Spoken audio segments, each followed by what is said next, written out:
Hey, what's going on? It's Ryan. Hope you're having a good day. The reason my hand is up like this is because I'm trying to block the shine on my head. Oh, I surrender. All right, we're just going to have the shiny head. I might wear a hat next time, but anyway, I got a really cool topic that, this kind of hit me the other day. You know, I woke up and I do my normal routine. So I have a daily routine that I've been working on over the past few years. And, first thing I do, I roll out of bed, I hit my knees, I pray, I talk to God, to Source, Creator, just setting an intention for the day, um, putting my will out there to do the best that I can, see what I'm supposed to do. Um, I know you probably can't stop staring at this. I can't stop staring at it. Better. So this, I'm going to do like a little ballerina thing here today. So um, after I do my prayer, I move into this energy routine, and it kind of looks like this. I'm doing stuff like this, and I'm balancing off my chakras and meridians and everything. And then I go into some prayer. I do some meditation. I cut some garlic. I eat a clove of garlic every morning. It's awesome. I don't know the last time I've been sick. Um, Take probiotic. So there's mind, body, and spirit that I attend to in the mornings. And the journey's been great, but after a while I start thinking that, I don't know, it's just become second nature to do these things. And then I feel like I'm not doing enough. And that mindset of not doing enough comes quite a bit. I mean, that's probably one of the biggest things we try to overcome. Um, what is enough? When am I going to be enough? When will I be okay with what I do as enough? Um, and and this realization that I had, which was beautiful, said to me that when I am sleeping, I am connected with the ether, with God, with spirit realm. And a lot of times, I don't know. I'm just resting, okay? I give a lot of gratitude for my body, my heart, my lungs, my internal organs. These things continue to work without me having to think about them. Amazing. But then when I wake up, it's like, bam! There's this shock coming back into this 3D realm, this 3D universe. And it's harsh. It's harsh. And I never really put it together until the other day that that's what we do every morning, right? We all have our routines. We get up, we make our coffee, we have some breakfast, we kiss the kids, we get dressed, we take a shower, then we get dressed, brush our teeth, go to work. The overall goal, a lot of times when we first wake up, is bam, get out of bed, I'm thinking about work. Or I know that if I'm not thinking about work, I know that I'm going there. I'm supposed to go to that job. So I do my morning thing. And the morning thing that we do is kind of a distraction. It's a segue. It's a segue for our spirit to move into this 3D realm. I realized the other day that this hour that I take in the morning, sometimes a little longer, is my segue to let spirit in. And I have been this hit me about 5 days ago, that it's really about letting spirit in and relinquish control to that higher self. The higher self, when I say that, what that means to me is that all the things that I used to try to do, I replace the word try with allow, or let, if you want a 3-letter word. But instead of trying to be all this, trying to get all this done, I allow these things to happen, because if they're meant to be, they're gonna be. When I start toiling with it, can I get things done? Yeah. Can I create a business? Yeah. Can I be the best salesman? Can I be the sales manager? Can I run my own business? Yes, yes, yes, yes, yes. I could do all of these things. And I could do them well. And I can even find joy in the moments of doing them. But what I've found is, then what? Then there's more. There's something else that comes after. Even if it takes a couple of years to get there, there's always something more. It's not like I will be happy when this happens. But that's the way I've lived my life most of the time. If I only had this, or if you only would do this, then I wouldn't be so like this. I mean, all of these ifs and contingencies, right? They're all crap. The truth of the matter is no matter where I'm going to get there. My choice is do I get there kicking and screaming and struggling or faking my way through, or do I just enjoy the ride and find some level of peace and happiness along the way? I choose the latter, and that is where the work comes in. You know, in meditation the other day, I had to stop and I made this little video and then I scrapped it. But this moment hit me where I started going back and realizing that as a kid, I had a pretty good life. But like any kid, we're told, don't do this, don't do that. You should be this, you should be that, be better here, be better there. And that is the construct. That's what develops this construct of what we believe we're supposed to be and how we're supposed to be. And within that, there's goods and there's bads. At least that's what I was raised believing, that there's good behavior and there's bad behavior. And don't get me wrong, there are such behaviors. There are good and bad. It doesn't mean that we're not responsible for what we do. The point is that anything that I once deemed as bad, whether it was done by me or done towards me, I've survived each and every one of those. And if I was lucky, they've been a point of growth. You know, everything that I might deem as bad at any given moment is an opportunity for growth. And this is a mindset that takes work in order to embrace in our everyday living. Bring on the problems. I am not a problem solver anymore. I used to take so much pride that I'm the problem solver. Well, what does that mean? That means my life needs to be filled with problems so I can have a meaning. I can solve all these things. I'm not a problem solver anymore.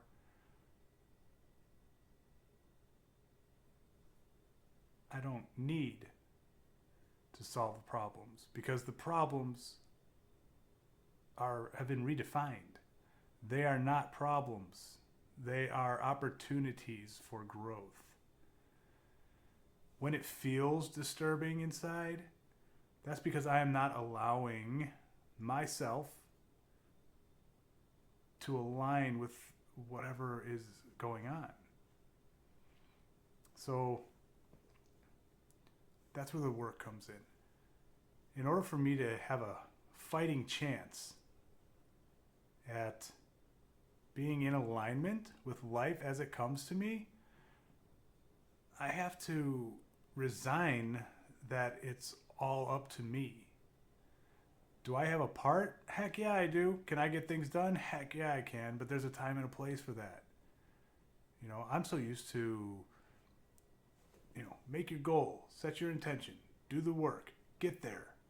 Now the next goal and the next. And that's inevitable, right? That's just part of life.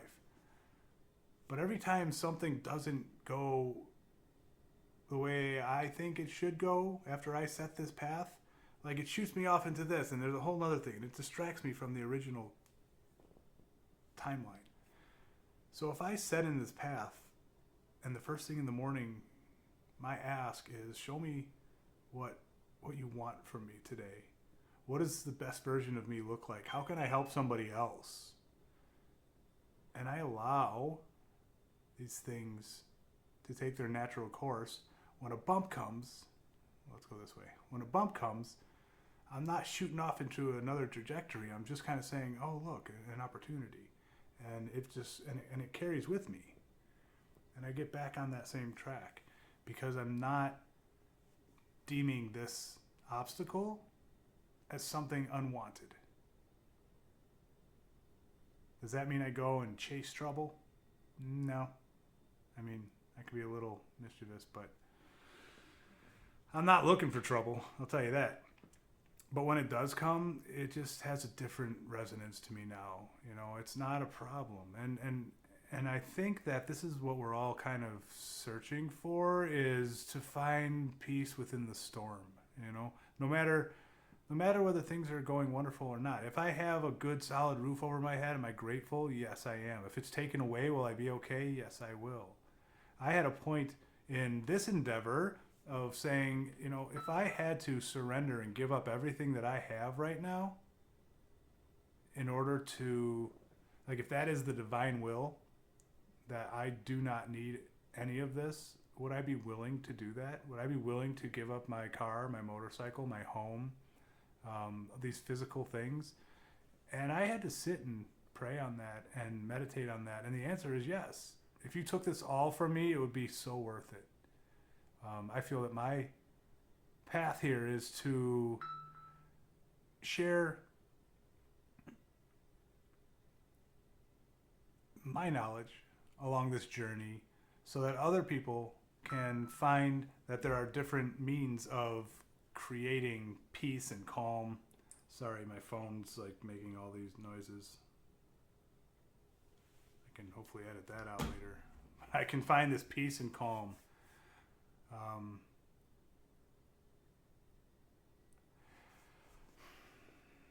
Note to self: mute your frickin' phone before you start a video. I actually wasn't even planning to start this video, so I don't even know if I'll keep it. But if I do, the point is that I have learned so many things along the way, and there have been people that have been brought into my path when the time was ready, when I was ready, when the timing was right and I was ready to receive. I was brought these different modalities that helped me become healed in so many different ways. And that's what I believe my path is to introduce these different modalities. And this is a thing that I love to do, you know, because not one thing is going to heal us. Pain, that is another huge thing. Oh my gosh, I just went through this morning. I've had this like horrible thing in my neck for the last year, probably since this motorcycle accident I got into. And there was nothing wrong. I've had doctors check it out, and they said nothing. They did say that it's probably just arthritis from all my ear surgeries and this area of my body that's just been through a lot of trauma. And I kind of bought into that. I mean, I guess that's the best explanation I can come up with. But like it's just gone in the last 3 days. The work that I've been doing, it just released. And what I realized within this was that I have this pain in my neck. And I remember being a kid, like, oh, right, you're a pain in the neck. You know, my parents, I mean, not that they, like, would say it all the time. I mean, there was a point in my life where I'm sure I got called that a whole lot more than other times. But I remember hearing that growing up. Pain in my neck, pain in my neck, pain in my neck. Well, I had to start thinking, literally, what is this pain in my neck? And not that I'm trying to change it. You know, I would focus on it in meditation. Not intentionally, but I would just feel this discomfort and like something wanted to just pop, or this pain was just radiating into my head. And so my attention would come upon it. And just a few days ago, I started to just, instead of trying to breathe it away or relax it away, I just looked at it. And I sat there and I paid attention with my eyes closed. I paid attention to the back of my neck. And I just breathed into that area. And I allowed the sensation to exist and ask what it's for, you know? And I started to realize that the pain in my neck is my resistance to being loved. So I have a wonderful partner in my life who loves me unconditionally. And it's beautiful. However, I don't necessarily know how to receive that very well. And my journey lately has been to find self-love. And on that journey is when this neck thing started really trying to fight for my attention. So I've been paying attention to self-love when I work with my oils, when I do my tapping, when I do my meditations, when I do breath work, when I do the shamanic work. Everything has been about self-love. And I realize, my desire is to learn to love myself the way my creator loves me. Because I don't think for any minute that God wants me to diss his work. Right? And that's what I am. And I came to this moment of realization that it feels so much better when I focus in on being in love with myself without being cocky, right? Just appreciating myself for what I am. But then there was this mismatch between letting somebody love me when I couldn't really love myself. And as I started moving into this love of myself, the ability to allow this person to love me, and here goes that word again, allow. I let this person love me. I don't try to make anybody love me. I just let people love me. And that just created such peace in me. And so for like 3 days now, like that pain in my neck is gone. This whole thing wasn't to be about chronic pain, but we all have them. I did another video on chronic pain specifically, but it's something that shows up. We need to listen to our bodies. We need to sometimes get very literal with what's going on. Pain in my neck. I thought this person was the pain in my neck, and they were. Like my partner, when I would think of pain in my neck, I'm like, it's her. It's her, because she keeps loving me. She keeps saying how great I am, and I want to believe that, but I didn't. I haven't fully embraced that yet. And when I really did the work to embrace that, that's not a pain in my neck. That's a gift in my heart. It's a beautiful sensation to allow ourselves to be loved. And that starts with loving yourself. So I hope you got something out of this. If nothing else, maybe a little chuckle at my shiny head. But I really love making these. If you have any topics, I've got a ton written down. I never know what's going to come, but I'd be more than happy to address specific topics. And also, if you have some of these things that you're going through and you want somebody to process through it with, it's just so amazing. It does take work, right? It's not going to happen overnight. I've been working on these specific things for about 4 years, every single day. And magical things have begun to happen. It takes some dedication and it takes accountability.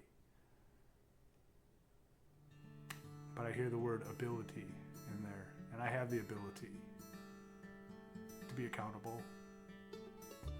But I can't always do it for myself. I need somebody else, So maybe I could be that other person. If not, find somebody. Commit to doing something and do it. Get uncomfortable, stay uncomfortable, allow yourself to grow, be beautiful. Anyways, it's been a pleasure. I hope to hear from you, and I'll see you again soon. Peace.